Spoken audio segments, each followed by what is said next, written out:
Hi guys.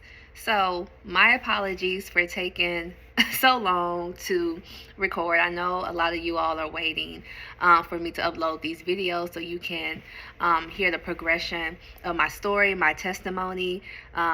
It's just, it takes time to sit and do a storytelling. I also started a new position, so I'm busy with that, of course. I'm married now, so I'm busy with the married life.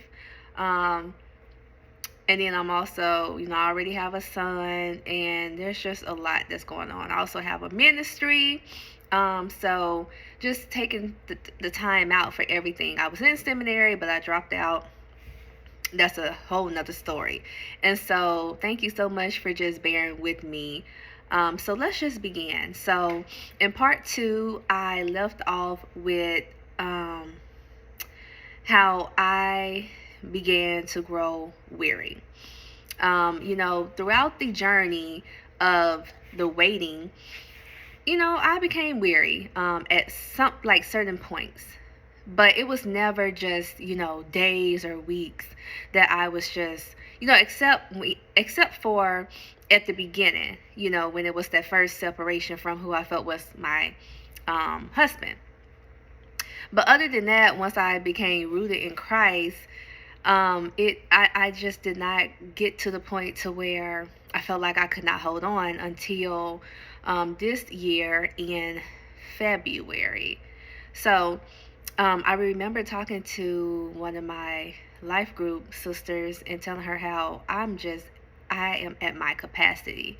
Um, I have waited. I've been faithful to the promise. I have focused on God. I have been a servant. I have been a disciple, and I just don't see anything happening, and I don't know how much I can hold on. I want God's will, but it's starting to look like it's just not going to happen, or I'm going to be singing the same song for years to come. And I just became extremely weary in my waiting. I felt like I had already proven to God that I was worthy to receive, even though me deciding to follow Christ probably did start off as I wanted to receive something in return, but over time it turned into, no, I just love you. I just want to serve you, God. But then in that weariness, I thought, like, okay, what? God is not sitting back just waiting to give you something that's going to advance his kingdom. He's not just sitting back waiting to bless you.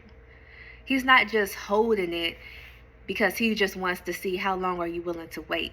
There's also a reason. There's always a reason. Okay, so I just, felt like, okay, Lord, I don't know what else to do, how much longer.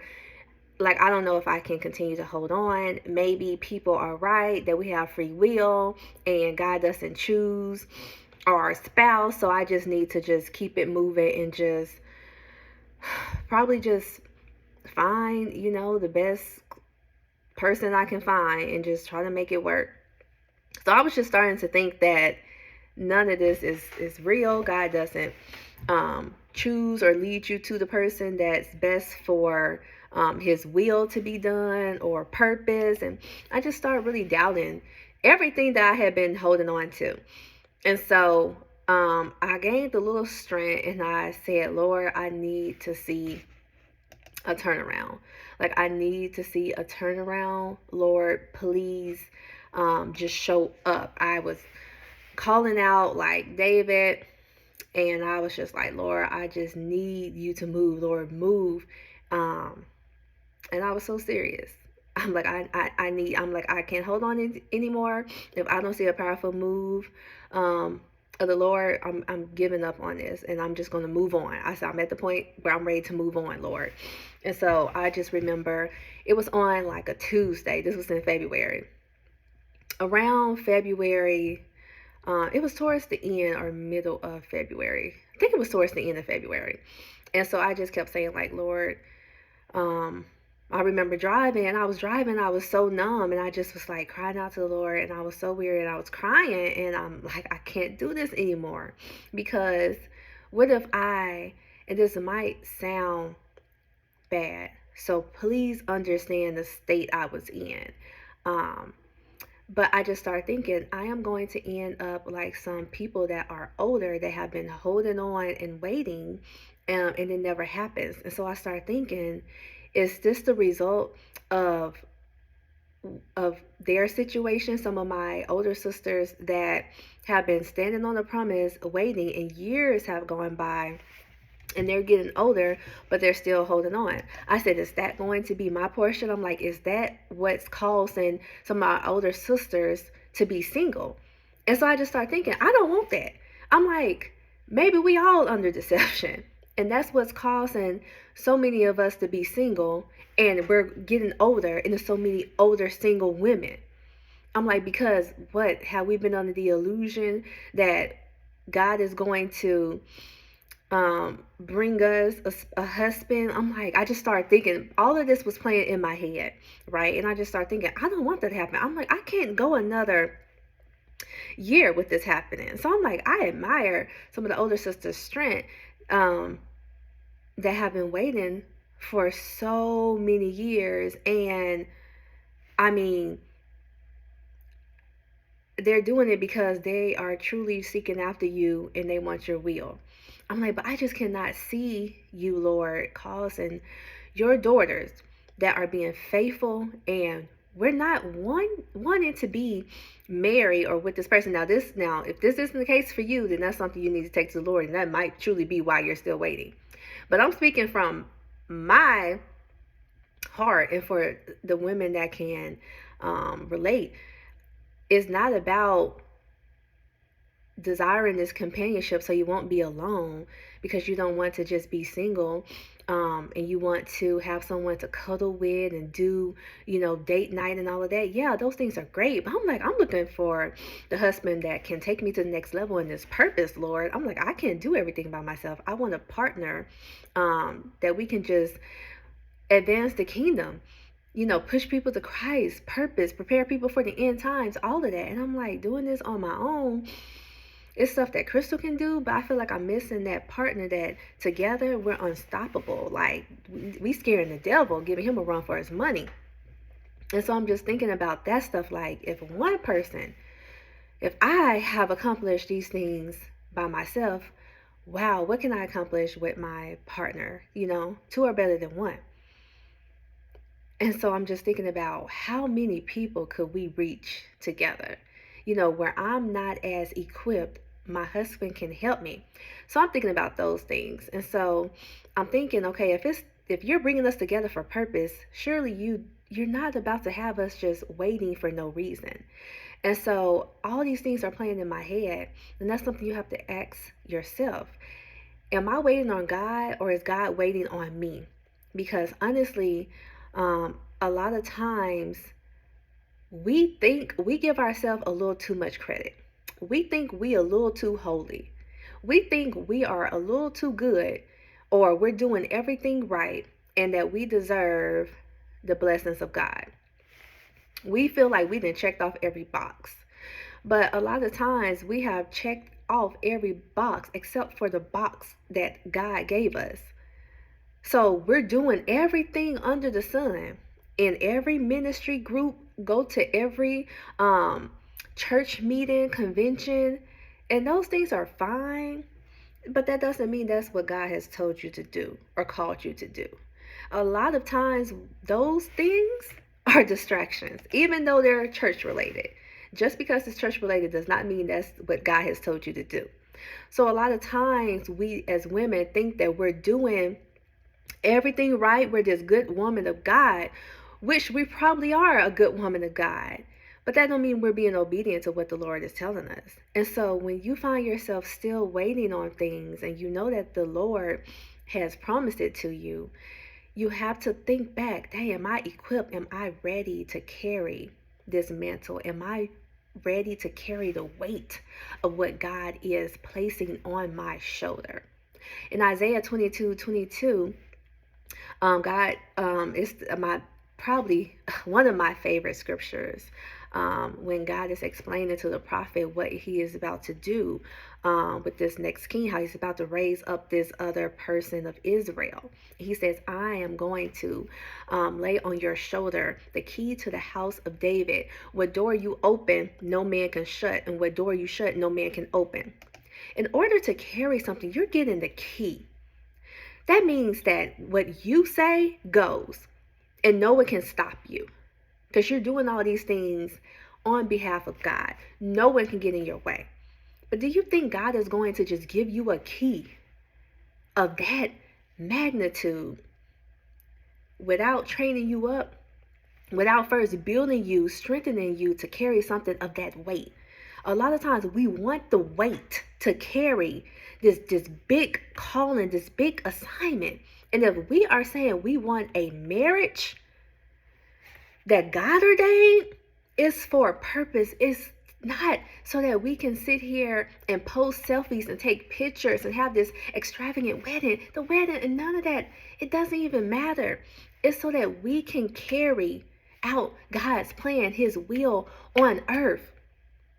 When we say the prayer, thy kingdom come, thy will be done on earth as it is in heaven, we have to understand what we're asking for. So a lot of times, and I'm going to get to this, I'm going to explain all of this, the purpose of these unions and everything, because, God done revealed it.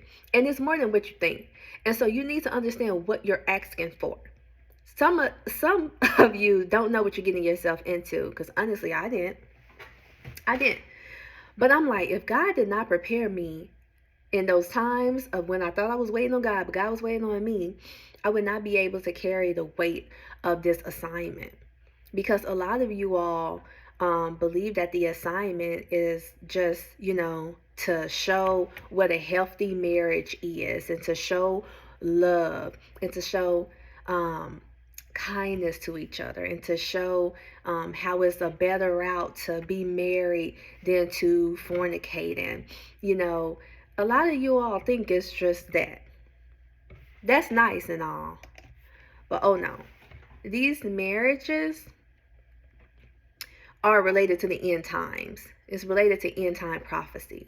And if you're not really into study the Bible, Old Testament prophecy that has not been fulfilled, and match it to Revelation and match it to the New Testament, you really won't understand the magnitude of what these unions are for. These kingdom unions, the reason they're called kingdom marriages is because they are preparing for the reign of God's kingdom on earth.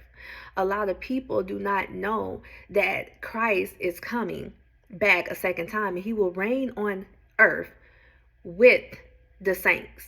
And another thing, which I'm not going to get into it, I'm going to get into that later, but another thing that we don't understand is we don't understand the difference between Israel and the Gentiles.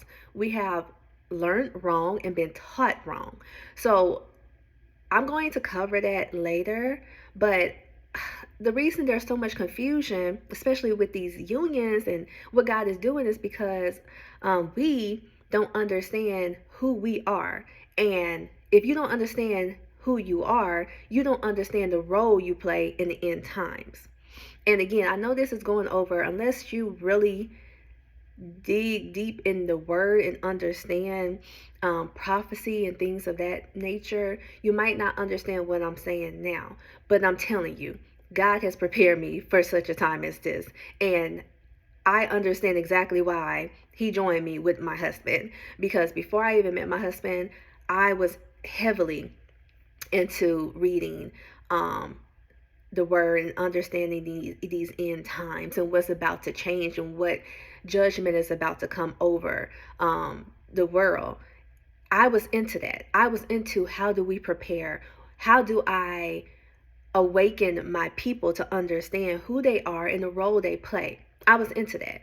So when I met my now husband, I see why God placed us together. And we play a major role in these end times in reaching you all. And so I kind of got off track. But let me go back. So I was just trying to explain how a lot people don't understand what this kingdom marriage is. You think that it's something that is really not. You think that it's for actually a much smaller plan or purpose or assignment than it is. And so when you're saying, I want this, God has to prepare you, because what you're not about to do is fumble the bag on God. Like, you're not about to mess up his plan. So he needs to make sure he can trust you and that he has built you and trained you up. He's not going to give you something you're ill prepared for.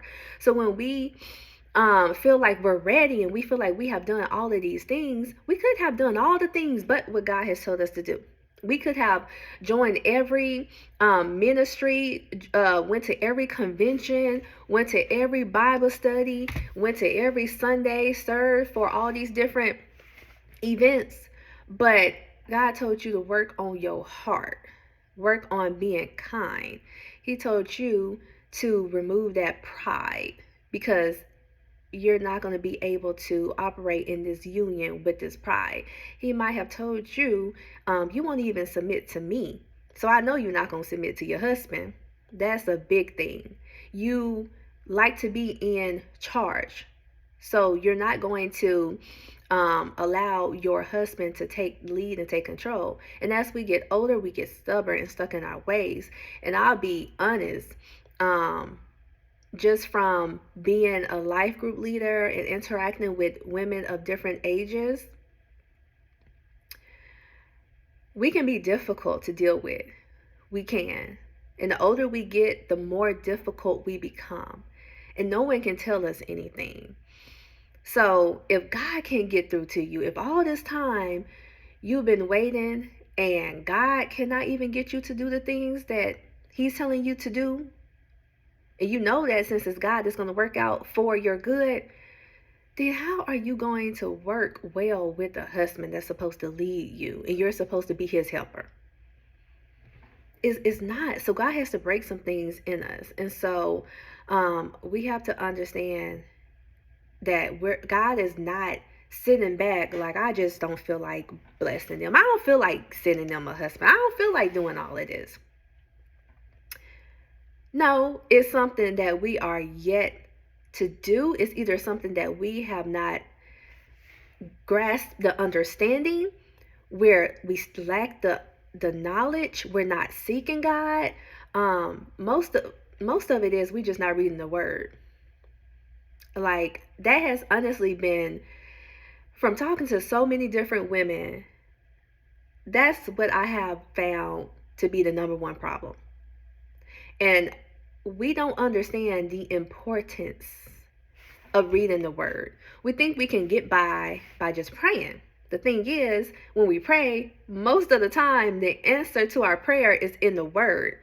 But we feel like the Lord is not hearing our prayer or answering it because we don't read the word.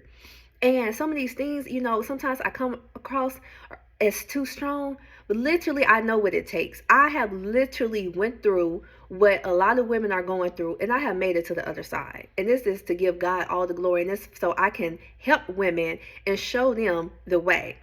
That's one of my assignments, is to get women in position to receive. You have to read the word.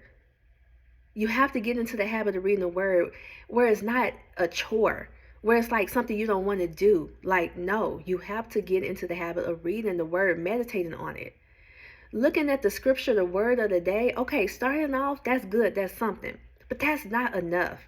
That's not enough. You're not going to understand what's going on in this world, why you're waiting, what needs to happen, because you're just not reading the word. It's as simple as reading the word, meditating on it day and night. It's no way you know God. Some of us say, oh, we know God, we got this relationship with him, and God is like, I never hear from this person. I never talk to this person. You got a relationship with your church and ministry and your pastor, but not God. And so God desires relationship with you. He doesn't want to have to connect with you through your pastor or through your leader or through someone else. He wants to be able to connect with you one-on-one. No third parties, no representatives. God is not sending a representative. It's him. He's available. And so we have to understand, if we want the things of God, we have to first know the maker. We must first desire the maker. And so some of us, we have to check our heart to see, why am I in this? Why do I want this? Like right now, ask your question. Right now, ask yourself this question and be honest with yourself, because God knows the answer. God knows your heart. Ask yourself, why do I want a husband? Why do I want to get married? Just think about that right now. Honestly, ask yourself, why do I desire marriage? Why do I want a husband?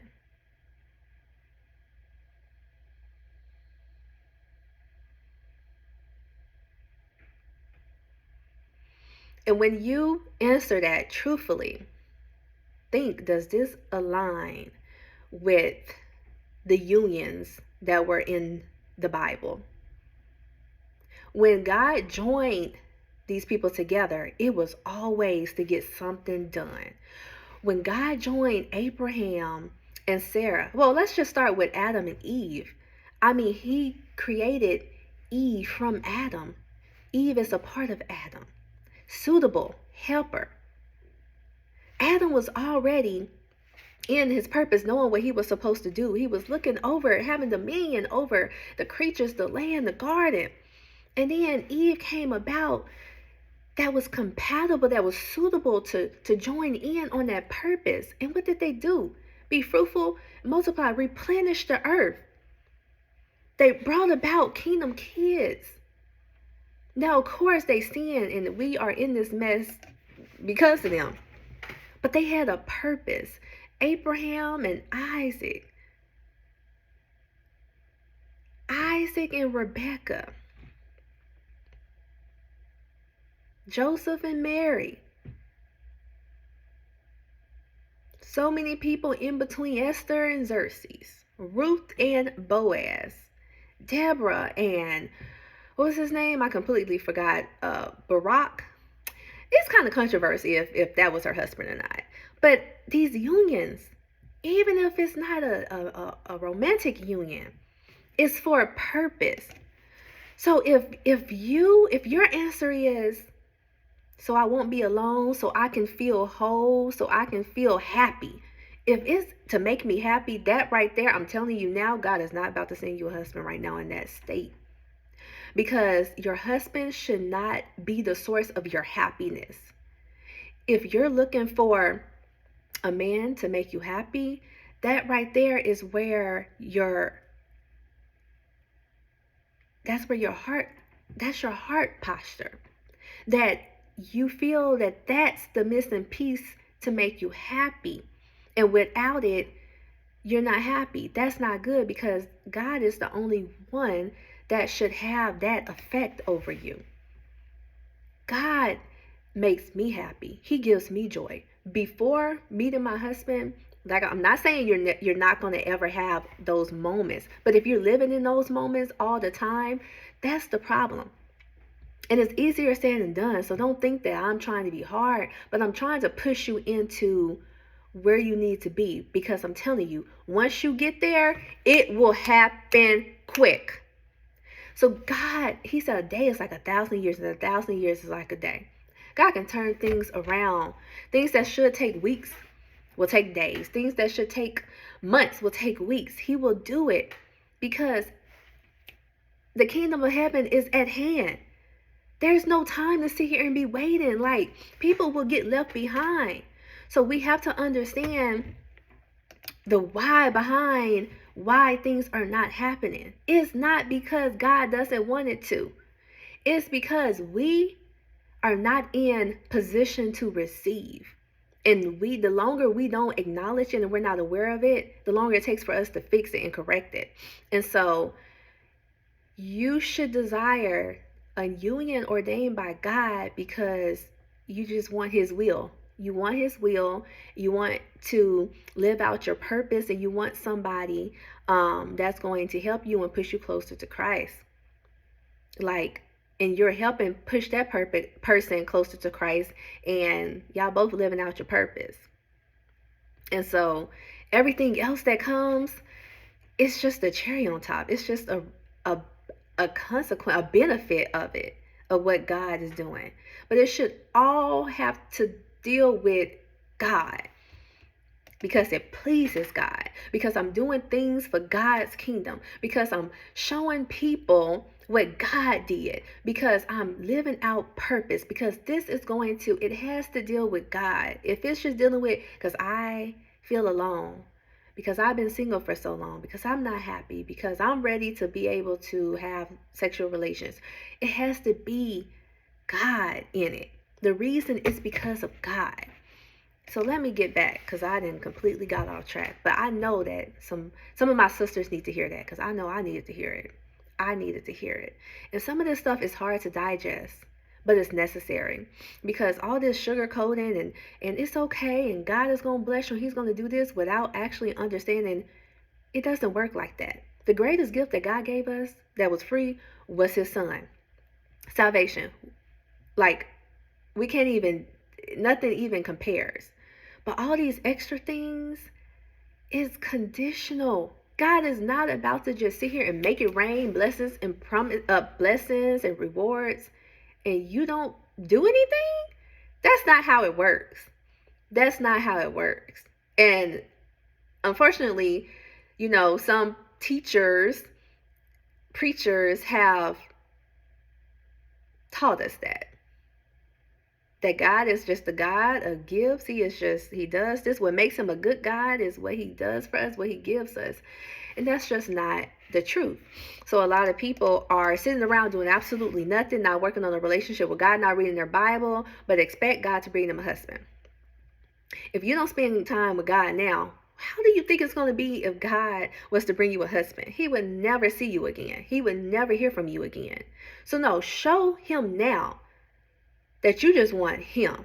And even if that's not the honest truth, because you can say, I just want you, God, and in your heart, that's really not the truth.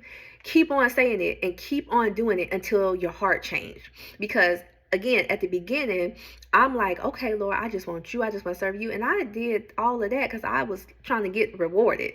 I wanted him to bless me with marriage. But that shifted. It shifted because in me doing that, you can't help but fall in love with God. So some of us, we love God, but we're not in love with God. Fall in love with God to where God gives you butterflies, where God just gives, you're just in awe with him. You fear him, you respect him, to where you want to just do whatever he says do. And it doesn't take you a while. Because with me, I would have every intention on doing what the Lord told me to do and being obedient, but it took some time. No, do it now. Do it now. And watch what happens. Watch the fruit that comes from it. And so I said all of that to get back to my point of I got weary. As much as I'm telling y'all and all of that, I grew weary. After almost, 2 years, I grew weary. I said, you know what? I'm ready to walk away, because you start hearing how other people tell you you got free will. God don't choose your spouse and all this and that. And yeah, we have free will, but the thing is, God is omniscient. I always get the word wrong. Omniscient. He's omnipresent. He knows your decision before you even know what decision you're going to make. So do you really think he's going to sit here and join you with someone if he knows that the person is going to reject you, or you're going to reject the person? What would that look like? Do you think God really going to play with us like that? No. If the person rejects you, that wasn't God. That was not God. That was not God saying that was your husband. That was somewhere, some deception, or you got it wrong, or you wanted to be your husband. So let's just make sure that, that's why I repent and apologize for all of, the times that I said that God said that was my husband. And we have to be able to, especially when we publicly go on to platforms and say this stuff, and we speak stuff and we say, God said, or God revealed this, and it's wrong, we have to humble ourselves to tell people I was wrong. I was wrong. Because essentially you're saying something that God said that he didn't, and the last thing I want to do is get struck down. But God knows my heart, and he knows that me speaking and saying it was I honestly felt that. And so I had to go back to understand, where did I allow deception to come in? Because there's no way I would have kept standing if I knew that it wasn't from God. And all the confirmations that I felt like I was receiving is just unheard of. But that just shows how the devil knows scripture. He knows how to manipulate and twist it to fit his agenda. So be careful. So I grew weary, and I was just, in the car, like, I need something to happen. I need change. Lord, I need to see a powerful move of the Lord, a powerful move of the Lord. I can't hold on anymore. Yeah, I lie to you not. That probably a few hours later, I was back home, and I received a call from Smith, the person that was supposed to be my kingdom spouse, the person I was standing for almost 2 years. He called me after I had not heard from him in a year. Called me. I was taken back, and I'm like, okay, what the heck? And so we chatted, and he was apologizing, and I'm telling him, okay, so you can reach out to me, where have you been? And then he's giving me this story about how he changed phones, and then my number wasn't saved, and all of this, and he saw me on WhatsApp, and just a lot. And he's saying that he was trying to reach me. And so instead of me just saying, oh, you lying, I'm thinking, oh, this is time. The Lord then brought him back. This is game time. We about to get married. So I'm not trying to hold any grudge. And then the whole time, I felt like the Lord was working on me by releasing and not holding any records of wrong, and like trusting that he was gone for a reason, and that God is bringing him back, and everything is going to work out. And so I'm like, okay, you know what? It doesn't even matter. We are here now. We together. And so the Lord just was really, I feel like, working with me in that area while we were not together. I felt like he was preparing me for when he returned. So when he said all of that, I just said, you know what, I'm going to believe you. And so I told him, it was ironic that just, like a week or two ago, I was trying to reach out to him because I keep receiving dreams that, you're married. And he's like, what? And so I told him the dream. I read him the message, and I told him about the dream. And I asked him, like, are you married? And he's like, no. I'm like, do you have like a girl you're involved with? He was like, no. I'm like, do you have a crazy ex? He denied everything. And so I thought, well, this is crazy. So I'm like, okay, I'm gonna believe him. So we were chatting. He was asking what I've been doing. He was telling me, give me updates on with him, his business. And so I'm like, okay. So we got off the phone. He said he'll call me back. And so I just kept feeling like, okay, this is the finale. But something just didn't seem right. I just felt like I'm not about to get my hopes up. I just don't feel like something's about to play out right. So I didn't hear from him for the rest of the day. So then the next day came, and I didn't hear from him. I think I did message him. And so he responded. And so I still just did not feel right. I felt like he was about to go ghost again. And I'm like, I can't take another ghosting situations. I can't. And so when I was about to reach out to him to let him know, like, hey, this time around is none of that, I got the voicemail. And so on the voicemail, I'm like, who the heck is this name? What name is this? Because it did not match his name. So I figured, okay, maybe he's using someone else's phone. So I looked up the name, and I saw that it was tied to his business. So I'm like, did this person give me a fake name? So then I started just looking up everything. And so I end up finding, he popped up in the people you may know. But on the people you may know, it was a different name. But it was definitely him. Because even when we talked, when he called me and we were on video. So I was able to see him and everything. So I'm looking and I'm thinking, this is him on the people you may know. So I clicked on his page, and it was limited, but I could see like a collection story, and I clicked on it, and it was from Valentine's Day of him kissing on a girl's forehead, and it looked like some type of celebration. And so instantly I'm like, well, that was just a few weeks ago. So he's involved with someone. And so I screenshotted the message, the picture, and I sent it to him. And I said, okay, so I guess you have been lying to me, and this is why I haven't talked to you. You have been involved with someone. Of course, he did not messaged me back. And so later on, I sent another message and it didn't go through. So of course I knew he blocked me. And so I'm thinking, what the heck? So again, this is how you know that, this is how you can really test your growth. And if you getting a man or a husband is just means the world to you. Because when that happened in the past, before the Lord had did the work in me and before I built my house on rock, which is the foundation of the Lord, the word, that would have destroyed me. I would have just been devastated. But honestly, I was not really upset. I had this weird peace or this calmness. And honestly, I was thinking that somehow that was still the Lord working with me to say, hold on, I'm still working it out. So I'm thinking, this is a witch this is a false prophet or somebody he's with that he should not be with, and God's handling it. So fast forward, and I'm 32 minutes in. I'm really just now getting into the story. Fast forward, I'm not hearing from him, and I'm like shockingly not really upset. Yeah, I'm still standing on a promise. I'm like, yeah, it's somebody that just came in trying to the counterfeit is in his life and he's under deception. Yeah, I'm still holding on to it, right? Believing that God gonna turn this around. So I'm still praying and everything. So a week or two go by, and so I'm like, I just need to do some more research. Y'all, I put my investigative hat on. Yeah, I discovered everything. I discovered this man already had 2 kids and 1 on the way when I didn't know he had any kids. I end up finding the girl's page, and I could see she had on a ring. So I'm like, they are either married or engaged. I'm like, there's no way he's married. So I'm like, maybe the dreams is just, they were warning me because he's about to get married to this person he's not supposed to be with. Y'all, I'm still sitting here under deception like this is my husband.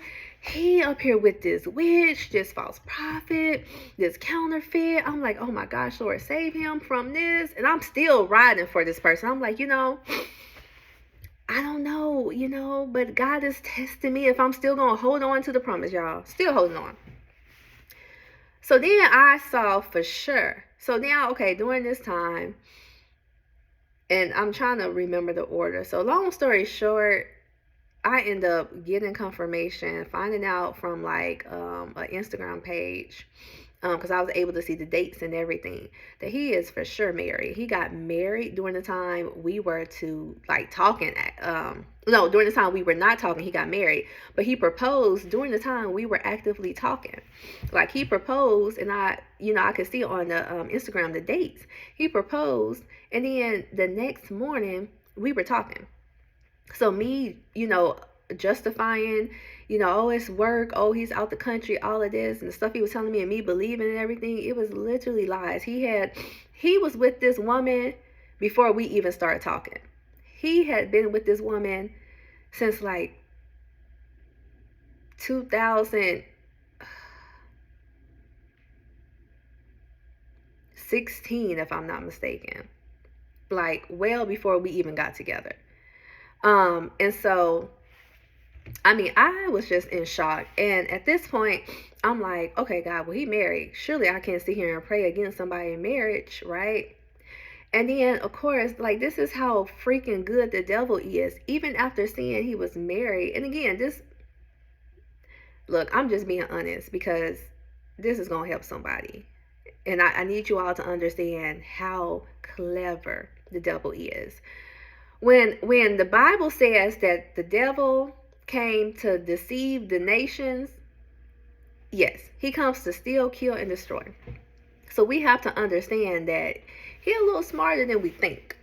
And so even when I found out that, he was married, I'm thinking, okay, well, in Ezra, it talks about how the men of Israel married these foreign women, these strange women that they were not supposed to marry. And God told the men of Israel, to put them away, to divorce them, to leave them and the children. And so I'm like, okay, if this was not ordained by God, if that's not who he's supposed to be with, then he's going to have to put her away. He's going to have to divorce her. And so then, of course, you have the critics that say, well, God don't like divorce. God don't like divorce. Well, my thing is, I'm not saying I don't agree with that, but we have to understand a lot of these unions, God did not ordain it. So that's the truth. So what God has joined together, let no man separate. A lot of these unions, God's not joining. So you mean to tell me if two men or two women got married and then they get divorced, God hate they got a divorce because he joined them together? No, he didn't join them together. So let's just understand the things that we're saying. Now, however, I use that, even though that's true, I use that to justify. Okay, sorry about that. Husband called again. Told him I was recording, but he didn't think I was still recording. So I am going to try to wrap this up though. Told y'all it's going to be multiple parts.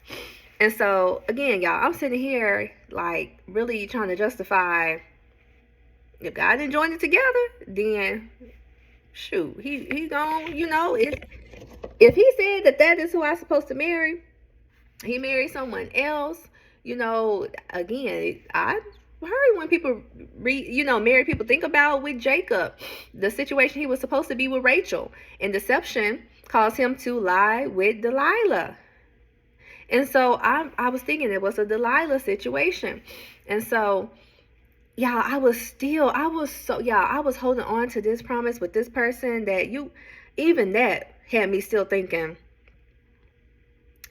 well, maybe this is still the person I'm supposed to be with. But of course, I wasn't about to pray against anyone's marriage, but I said I'm just going to have to sit back and allow God to do what he does.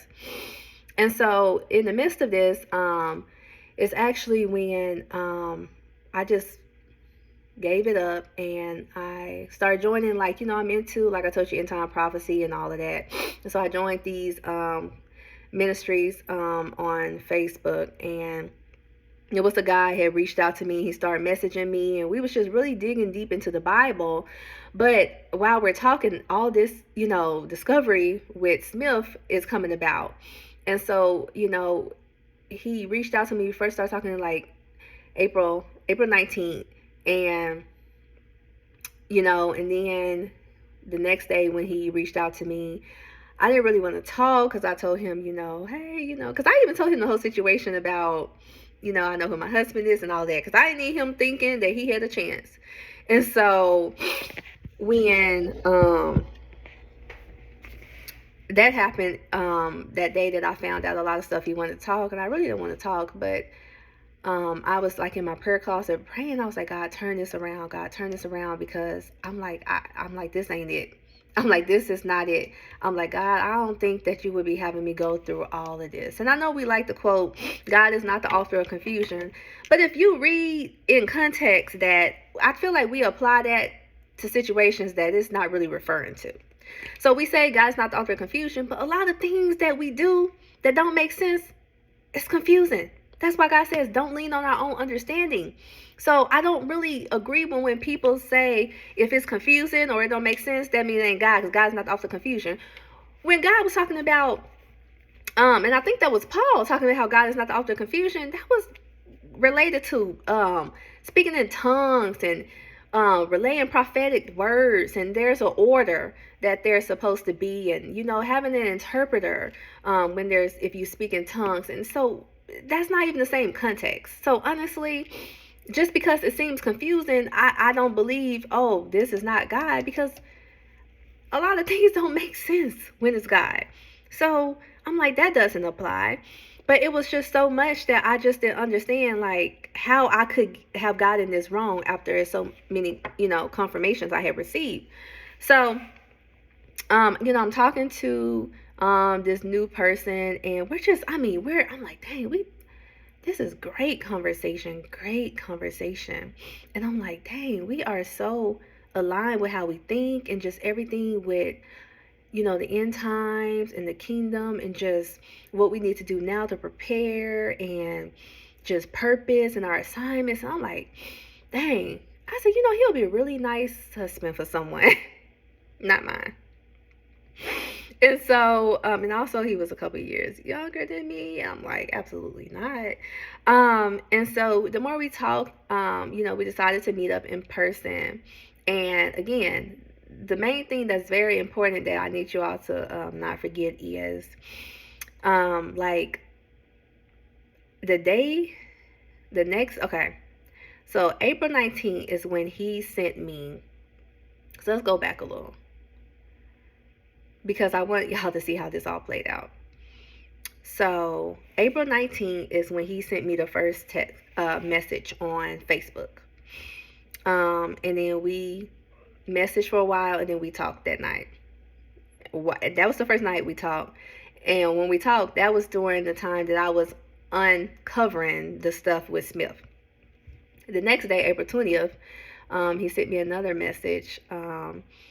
But I was so distraught because that's the day that I found out for sure that he was married. That's when I found the Instagram page, and I was able to confirm that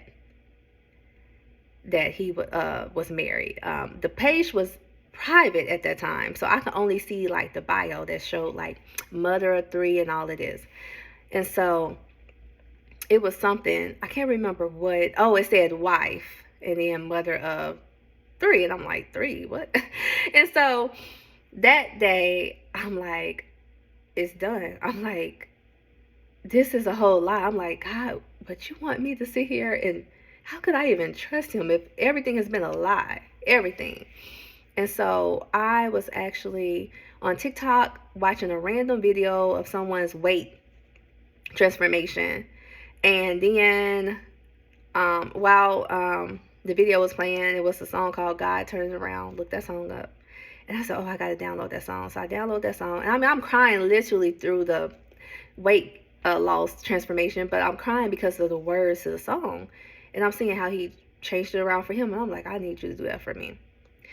So I'm listening to the song God Turn Around. So I'm in my prayer closet praying, and I'm singing the lyrics. So I'm like, God turn around, God turn around. Because I'm like, I need a turnaround. I'm like, I don't know how, but I need a turnaround.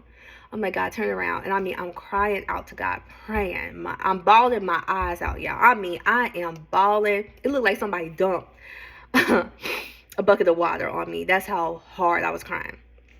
And so in the midst of me, finishing listening to the song and crying, I received a message from Jamal, and he asked, do I want to talk? And I said, I don't really know, because I just received like some information. I don't know how I feel. He asked if I want to talk about it. And so I'm like, you know what? Sure. So again, this is day 2 of me talking to this man, right? The first day we had talked for like 5 hours. So this day we talked like 4 or 5 hours. And so, it shifted my focus, and, I started thinking about, all the, the scriptures and everything. So the next day, we talk again, and we're just digging into scripture. And then the next day, so every day we talking like 4 to 6 hours, not thinking anything of it. And then, a week had went by, and he asked me if I wanted to go to this Earth X event that's in Dallas. And so I'm like, sure. So we met there, and we met, and I'm not about to sit here and lie and say, oh my gosh, it was fireworks. And yeah, I'm not even thinking nothing romantic. I'm not even nowhere thinking this is my husband. I'm thinking like, I hope he don't start liking me, because this ain't even what was about to happen. With all of this that's going on, and me slowly but surely finding out that this really ain't my husband, I'm like, I'm not about to sit here and get involved with someone else. Heck no. And then the whole time I'm thinking, well, he came at a convenient time. This must be the devil. So I'm like, not the devil sending me another counterfeit. So I'm thinking, what is this? And so I already wasn't even looking at it like that. And I was hoping me meeting him was not going to give him any ideals that, this is going to potentially be something that's not. So we met. On my end, I was not even thinking like that. It didn't faze me. We had a nice time walking through It was kind of like a convention, a science fair, basically. They had a lot of vendors and stuff like that, nature stuff. And so I'm like, okay, cool. Left, you know, we was talking, and again, I'm thinking like, okay, I can tell he's starting to like me, so I need to go ahead and cut this off because it's just not about to be this. And I'm so doggone frustrated because I'm still like, I know I didn't waste no almost 2 years holding on to somebody, and that's not the case. So I'm like, so now what? I gotta start over. I gotta start over and wait another year, 2, 3 years with somebody new. And I said, oh no, I can't. So I was just over it. I was over it. I was just so over it. I was so irritated, and I'm like waiting for God to show up and give me some type of insight and direction. And so, we continued talking. We talked every day. Then it went from talking in the evening all night to like early morning to talking throughout the day, talking while at work. And honestly, I just started getting tired. I started getting exhausted, overwhelmed, because I'm like, I'm not about to spend this much time talking to somebody when I know it's not going anywhere. And so I just, then we start spending a lot of time together, and I'm like, why am I doing this? And so, and things just start like, he started kind of expressing himself. And again, we now at like in May, early May, end of April, early May. And he's starting to like kind of express himself and, saying that he wants to pursue me. And I'm thinking, no, this ain't what you want. And I don't know, y'all, it was just like a shift. Like I just started I kept on asking God, now what, where do I go from here? And it was like God was trying to show me that he turned it around, and it was in front of my face, but I just was not, my eyes were not open, and I was so focused on what the devil is doing, since the devil then got me again, and somehow he allowed me to get in deception. I'm just thinking about the devil is so good that anything now, if it even seems good, is the devil. Like anything bad or good is the devil. At this point, I'm like not trusting anything. And so as I could tell he was pursuing me, things just kind of shift. And, honestly, I feel like I was faking it at the beginning, that I was open to, relationship. But honestly, I was still trying to figure out how the heck that Smith, who I've been waiting for, was not the one. So even though I was saying, yes, I'm open, honestly, I was not truly open. Like my heart wasn't open. Like I was saying it, but I was just like, I don't even think I got the strength to go through something like this. Like getting to know someone, all of this, going through I'm like, I just don't got time for this. And so, we did say, hey, we're not doing this boyfriend-girlfriend thing. We'll be friends. And then, if God calls us to it, we'll get married. But I'm not thinking any way possible this was going to turn into marriage. When I tell you, this was so off guard. Like we always like try to anticipate things. Okay, is this my husband? Okay, this is my husband. Or this is going to happen. Oh, I see what God doing. When I tell y'all, God caught me so off guard. So off guard. I mean, I had not even the little thought that this was going to turn into something. And so, and that's what happens. Like the unexpected is just, it's beautiful. When it's completely, your hands are off, and all you can do is attribute it to God. Like you can't take credit for anything. And so God, so I'm like, at this time, then it just became to where we were like spending a lot of time together. And I'll be honest, we were spending so much time together, I was starting to become overwhelmed, because I'm like, this is a lot. And then I started thinking about marriage, like, wow, I have been single for a while, because I got divorced in 2016 or 17. And, I've dated here and there, but like nothing like really serious or long term. And surely not me living with someone. So I just started thinking like, wow, to be married, if I'm thinking this is a lot, the amount of time, like think about being married, like you're not going to get this a long time like you used to. So I just kind of started thinking about all of this just based on us being together so much and talking so much. I started getting overwhelmed, and I started thinking, I don't got time for this. This is too much. And so in the midst of this, I'm like, am I even prepared or ready to get married? I've been saying I want this, but do I? And then our conversation was getting so serious, and I just started thinking, like, God, what is this? I need to know now if this is you or if this is the devil, because I was honestly so cold. I just did not even want to even open my heart to the possibility of this being God, because I had been let down so many times. And so my story definitely was not, oh, he came and there were fireworks and my stomach was just all butterflies and all this. Like, no, he came about. It was strictly us in the Word of God, purpose. He was saying how he wants to start this ministry, like a church. And, all his plans turned into we. So I started thinking, we are starting this church. We are doing this. I'm like, who said I was doing this? So he started including me in all his plans. And I'm like confused because, yeah, it had only been like 3-4 weeks. And I'm like, how did we get to this point? So now we're in May and everything is just moving fast. And I can tell like that he is serious. And he even brought up that, like he can see me being his wife, and he started talking about marriage, and I'm thinking, God, I need to know now. Do I run away from this or to this? And then all the things I had been asking for and praying for. And remember, I'm like, God, turn this around. I need an immediate turnaround. Turn this around. And then I went back to what I said in April. I said, April showers will bring May flowers. That's what my manager sent me. And it stood with me. And I'm like, are these my flowers? I'm like, I start asking God, like, wait, is this you, God? And I'm like, dang, everything is really aligning. And so I start, changing my heart to be open. And I said, God, if this is you, I will do it. But I need a strong answer. I need clarity. I need to know without a doubt this is you. And so I'm going to stop there.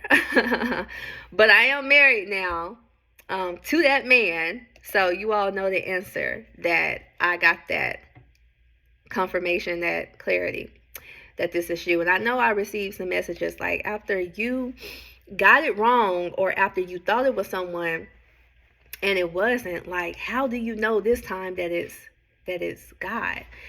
And honestly, that was my greatest fear, because I didn't trust myself.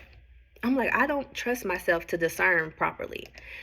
But honestly, where you have to start is you have to go back to understand what caused you to believe, to understand how you got into deception. Okay? You have to understand that there was a reason you believed that this was your husband. There was a reason. And for it to go on so long and for you to keep believing that you're receiving confirmation from God, you were under some type of deception. So you have to understand and identify what door, what foothold did you leave open for the enemy to come and deceive you. And that's what we're going to get into. But I'm going to end this note on, I had to fast and pray. And I went back to try to figure out, where did I get it wrong? Like, when I first felt like I received the word that this is my husband, what were the circumstances? What was the state I was in? And how did I receive that? And honestly, I went back, and it was them YouTube videos. It was those prophetic words, those YouTube videos, Kingdom Spouse videos. Literally, that's how I allowed it to come in. Because I'm not saying all of them, but I'm going to say most of them are operating under a different spirit that's not of the Lord. A lot of them know that God ordained marriages is something.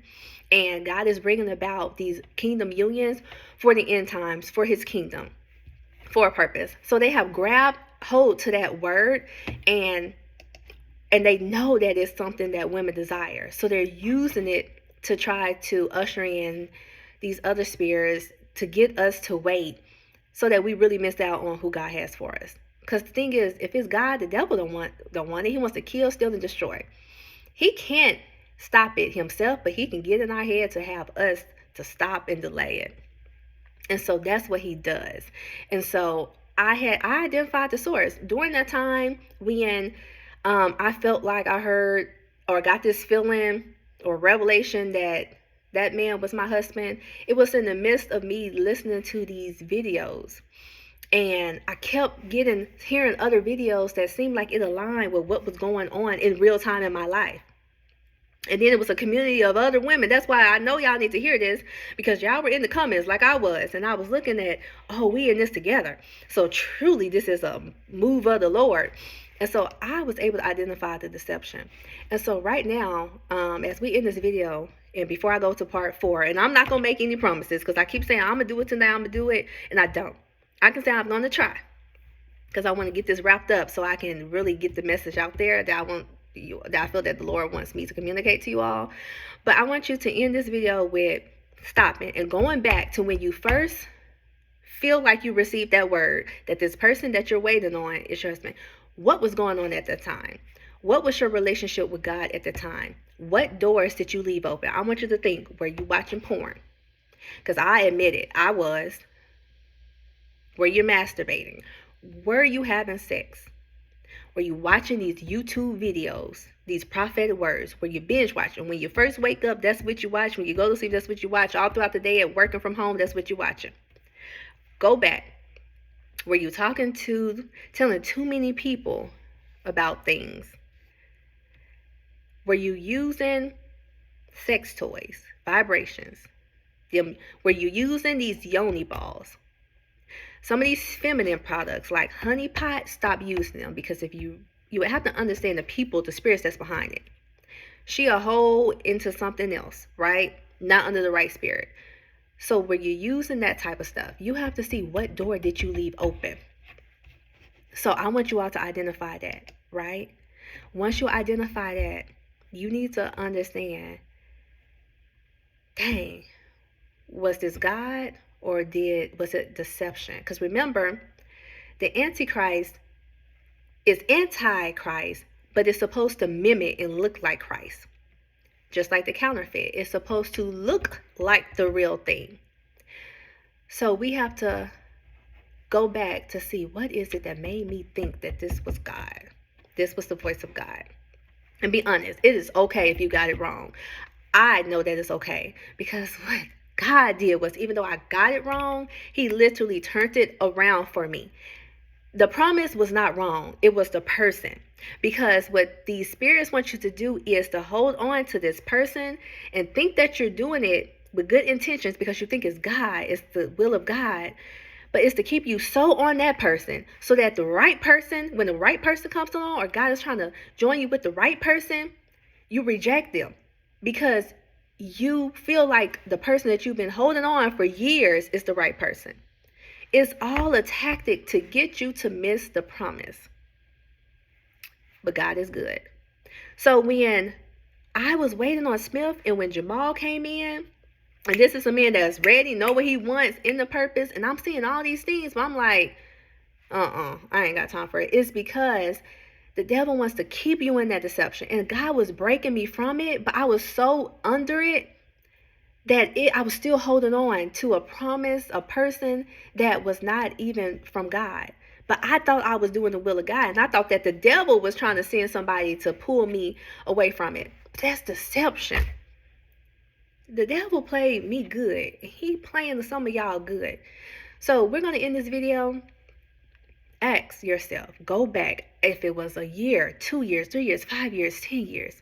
Y'all, who have y'all missed out on? But guess what? Right now, you can surrender. You can repent. And you can get back in alignment with God. He can bring it to pass. When I finally opened my eyes and understood where I got it wrong, and I admitted it, and I prayed and I called out and I said, I'm sorry, Lord. God turned it around. Literally, I found out that this person's married. This is not who I'm supposed to be with. And within a day, or during that time, I didn't know that the Lord had brought the real person I was supposed to be with. Even though I didn't realize it. And it didn't take no year or months. It wasn't like I had to start over this whole process. At this time, God's like, she ready. Because what he know is, I'm never going to sit here and allow that deception again. He built me and trained me to carry this weight,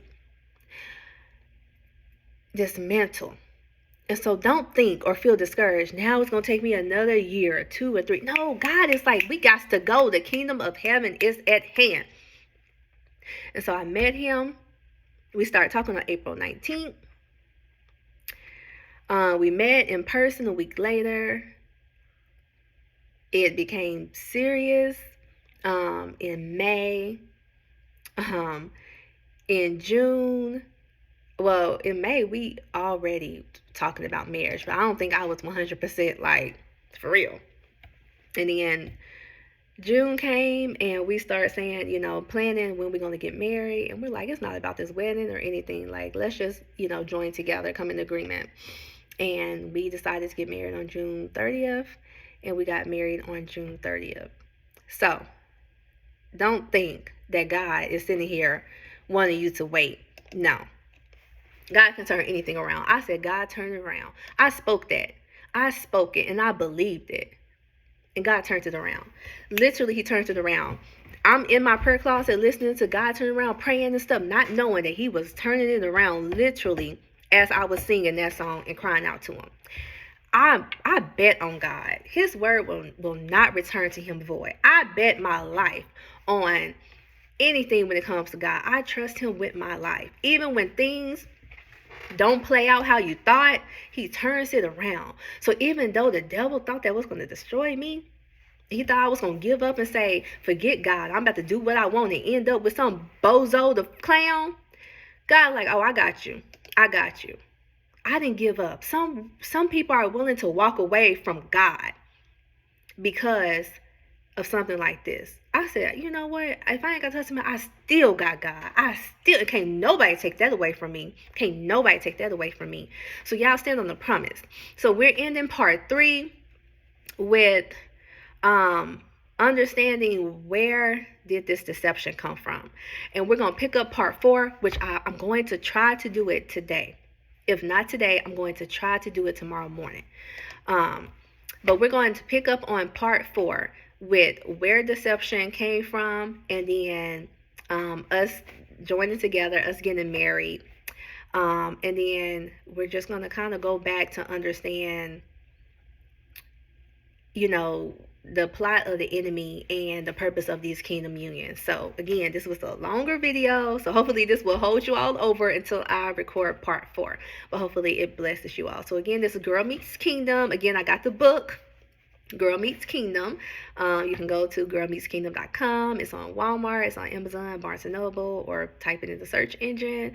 And that will give you more details of what had happened leading up to the end of 2022. And I know you all will be able to identify, and it'll be able to help you understand like the deception we was under and why we was thinking things were God. But again, God knows our heart. He knows that the reason we kept holding on is because we thought we were doing the will of God. But make sure your heart is in the right posture. Hopefully you all are not wanting this because you just don't want to be lonely, or you feel like that's the source of your happiness. If that's the source of your happiness, you have a greater issue that you need to take to the Lord and work on first. So I love you all. Talk to you later.